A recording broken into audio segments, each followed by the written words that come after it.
The Vimalakirti Nirdesa Sutra, Chapter 11, The Bodhisattva Conduct. The Buddha was expounding the Dharma at Amravana Park, which suddenly became majestic and extensive, while all those present turned golden-hued. Ananda asked the Buddha, "World-honored one, what is the cause of these auspicious signs? Why does this place become extensive and majestic, and why does the assembly turn golden-hued?" The Buddha replied, "This is because Vimalakirti and Manjushri, with their followers circumambulating them, want to come here. Hence these auspicious signs." At Vaisali, Vimalakirti said to Manjushri, "We can now go and see the Buddha, so that we and the Bodhisattvas can pay reverence and make offerings to him." Manjushri said, "Excellent, let us go. It is now time to start." Vimalakirti then used his transcendental powers to carry the whole meeting with the lions' thrones on the palm of his right hand and flew in the air to the Buddha's place. When they landed there, Vimalakirti bowed his head at his feet, walked around him from the right 7 times, and bringing his palms together, stood at one side. The Bodhisattvas left their lion thrones to bow their heads at his feet, and also walked around him 7 times and stood at one side. The Buddha's chief disciples, with Indra, Brahma, both as protectors of the Dharma, and the 4 Deva kings of the 4 heavens, also left their lion thrones, bowed their heads at his feet, walked around him 7 times, and then stood at one side. The Buddha comforted the Bodhisattvas and ordered them to take their seats to listen to his teaching. After they had sat down, the Buddha asked Sariputra, "Have you seen what the great Bodhisattvas have done with their transcendental powers?" Sariputra replied that he had. And he asked, "What do you think of all this?" Sariputra answered, "I saw them do inconceivable feats, which the mind can neither think of nor estimate." Ananda then asked the Buddha, "World-honored one, the fragrance we are smelling was never perceived before. What is it?" The Buddha replied, "Ananda, it is the fragrance given out by the pores of these Bodhisattvas." At that, Sariputra said to Ananda, "Our pores also give the same fragrance." Ananda asked Sariputra, "Where does it come from?" Sariputra replied, "It is this Upasaka Vimalakirti who obtained what was left over from the Buddha's meal in the fragrance land, and those who ate it at his abode give out this fragrance from their pores." Ananda then asked Vimalakirti. "How long does this fragrance last?" Vimalakirti replied, "It lasts until the rice has been digested." Ananda asked, "How long does this take?" Vimalakirti replied, "It will be digested after a week." Ananda, Shravakas who have not reached the right position, that is, nirvana, will attain it after taking this rice, which will then be digestible. And those who have attained nirvana will realize liberation of their minds from the subtle conception of nirvana, and then the rice will be digested. Those who have not developed the Mahayana mind will develop it, and then the rice will be digested. Those who have developed it and take this rice will achieve the patient endurance of the uncreate, and the rice will then be digestible. Those who have achieved the patient endurance of the uncreate and take this rice will reincarnate once more for final development into Buddhahood, and the rice will be digested. Like an efficacious medicine which cures an ailment before wasting away, this rice will be digestible after it has killed all troubles and afflictions, or klesha. Ananda said to the Buddha, "World-honored one, it is indeed a rare thing that this fragrant rice performs the Buddha work of salvation." The Buddha said, "It is so, Ananda, it is so.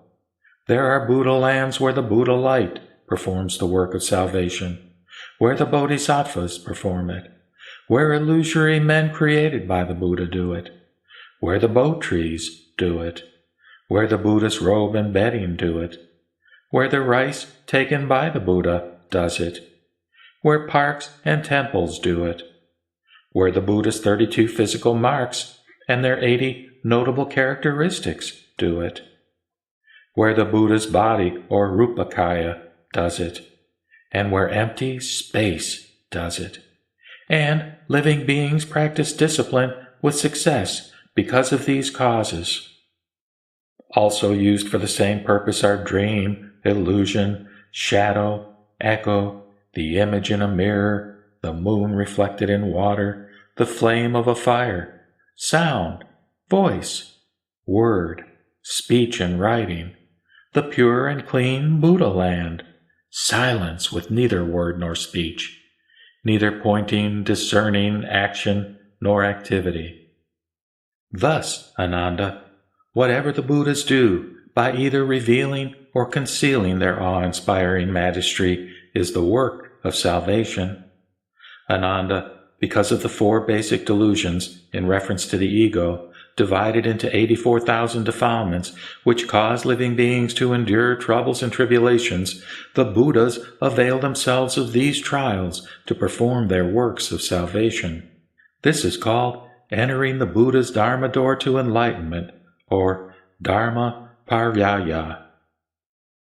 When entering this Dharma door, if a bodhisattva sees all the clean Buddha lands, he should not give rise to joy, desire, and pride. And if he sees all the unclean Buddha lands, he should not give rise to sadness, hindrance, and disappointment. He should develop a pure and clean mind to revere all Tathagatas who rarely appear and whose merits are equal in spite of their appearance in different lands, clean and unclean, to teach and convert living beings.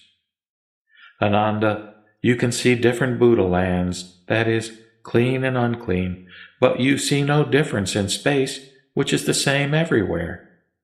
Likewise, the physical bodies of Buddhas differ from one another, but their omniscience is the same. Ananda, the underlying nature of the physical bodies of the Buddhas, their discipline, serenity, liberation, and full knowledge of liberation, their 10 powers, their 4 fearlessnesses, their 18 unsurpassed characteristics, their boundless kindness and compassion, their dignified deeds, their infinite lives, their preaching of the Dharma to teach and convert living beings and to purify Buddha lands are all the same. Hence their titles of Samyak Sambuddha, Tathagata, and Buddha. Ananda, if I am to give you the full meaning of these 3 titles, you will pass the whole eon without being able to hear it completely. Even if the great Chilakasam is full of living beings who are all good listeners and, like you, can hold in memory everything they hear about the Dharma, they will also pass the whole eon without being able to hear my full explanation of these 3 titles. For, Ananda, the Buddha's supreme enlightenment is boundless, and his wisdom and power of speech are inconceivable. Ananda said, From now on, I dare no more claim to have heard much of the Dharma. The Buddha said, Ananda, do not give way to backsliding. Why? Because I have said that you have heard much more about the Dharma than the Shravakas, but not than the Bodhisattvas. Ananda, a wise man should not make a limited estimate of the Bodhisattva stage, because the depths of the ocean can be measured, but the Bodhisattva's serenity, wisdom, imperturbability, power of speech, and all his merits cannot be measured. Ananda, let us put aside the Bodhisattva conduct. The transcendental powers which Vimalakirti has demonstrated today cannot be achieved by all Shravakas and Pratyeka Buddhas using their spiritual powers for hundreds and thousands of eons. Thereat, the visiting Bodhisattvas put their palms together and said to the Buddha, World-honored one, when we first saw this world, we thought of its inferiority, but now we repent of our wrong opinion. Why? Because the expedients, upaya, employed by all Buddhas are inconceivable. their aim being to deliver living beings. They appear in different Buddha lands suitable for the purpose. World-honored one, will you please bestow upon us some little Dharma, so that when we return to our own land, we can always remember you. The Buddha said to them, "There are the exhaustible and the inexhaustible dharmas, which you should study. What is the exhaustible? It is the active or mundane dharma. What is the inexhaustible? It is the non-active or supramundane dharma. As bodhisattvas, you should not exhaust or put an end to the mundane state, nor should you stay in the supramundane state. What is meant by not exhausting the mundane state? It means not discarding great benevolence, not abandoning great compassion, developing a profound mind set on the quest of all knowledge, or Buddha knowledge, without relaxing for even an instant, indefatigable teaching and converting living beings, constant practice of the four bodhisattva winning methods, upholding the right dharma, even at the risk of one's body and life, unwearied planting of all excellent roots, unceasing application of expedient devices or upaya, and dedication or parinamana, never-ending quest of the Dharma, unsparing preaching of it, diligent worship of all Buddhas, hence fearlessness when entering the stream of birth and death, absence of joy in honor and of sadness in disgrace, refraining from slighting non-practicers of the Dharma,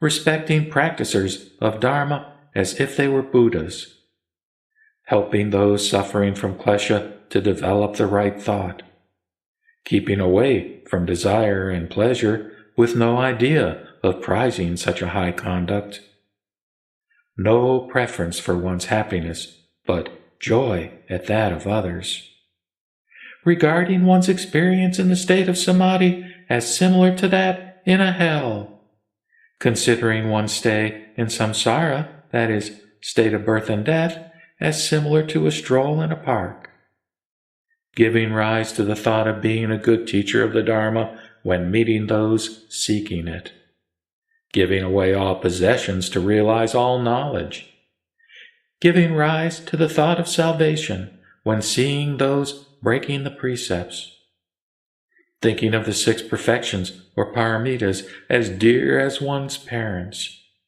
thinking of the 37 conditions contributory to enlightenment as if they were one's helpful relatives, planting all excellent roots without any restrictions, gathering the glorious adornments of all pure lands to set up one's own Buddha land, unrestricted bestowal of Dharma to win all the excellent physical marks of the Buddha, wiping out all evils to purify one's body, mouth, and mind, developing undiminished bravery while transmigrating through samsara in countless eons, untiring determination to listen to an account of the Buddha's countless merits, using the sword of wisdom to destroy the bandits of klesha, to take living beings out of the realm of the 5 aggregates and 12 entrances so as to liberate them forever, using firm devotion to destroy the army of demons,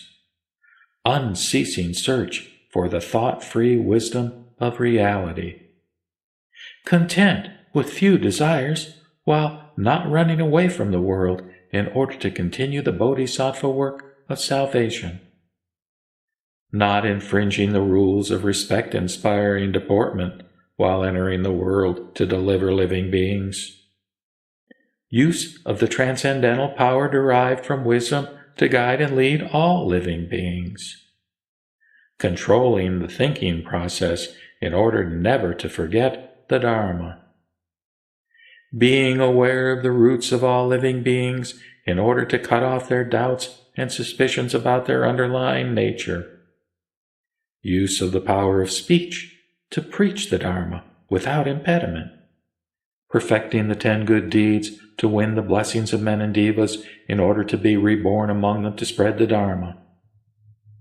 practicing the 4 infinite minds, namely kindness, pity, joy, and indifference, to teach the Brahma heavens. Rejoicing at being invited to expound and extol the Dharma in order to win the Buddha's skillful method of preaching. Realizing excellence of body, mouth, and mind to win the Buddha's respect-inspiring deportment. Profound practice of good Dharma to make one's deeds unsurpassed. Practicing Mahayana to become a Bodhisattva monk. And developing an ever-receding mind in order not to miss all excellent merits. This is the Bodhisattva not exhausting the mundane state.